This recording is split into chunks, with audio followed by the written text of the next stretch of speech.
কি চাই? বিকাল 3টায় সিনেমা আছে, হয়েছে, যাও। আইসা বইরো। আসুন না। তুমি আমার পরে তো টিভি ফকফকা হয়ে গেছে। নায়ক যেমন নায়িকাকে বাঁচাইলো, আমি যদি এরকম বিপদে পড়ি তুমি আমার বাঁচাইবা? কি কও তুমি? আমি নিজে মরে যাবো, তাও তোমার বাঁচাবো। এত ভালোবাসা। এটা তো সিনেমা।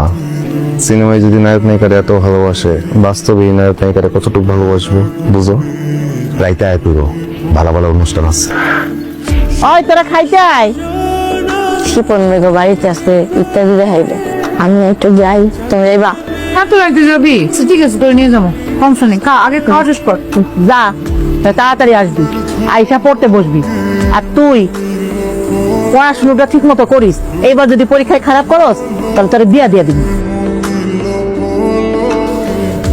তুমি আমার এত ভালোবাসো কেন? এত কঠিন প্রশ্ন করো না।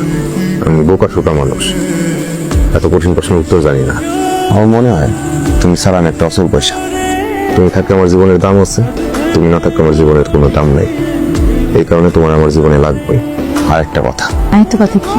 আমার কি মনে হয় জানো, টিভিতে যদি সারাদিন সিনেমা দেখাইতো, সারাদিন ছায়াছন্দ চলতো, সারাদিন ইত্যাদি চলতো, আর গ্রামের সব মানুষ সেই সাদা কালো টিভিটা দেখতো, আর আমি দেখতাম আমার মানুষটারে, আমার এই রঙিন মানুষটারে দেখতাম।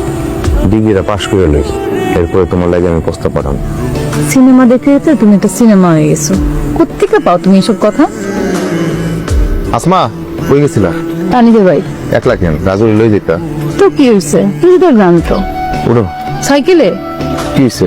নিজেদের গ্রামে। কাজী। শোনো, সারা রাত থাকতে পারবা?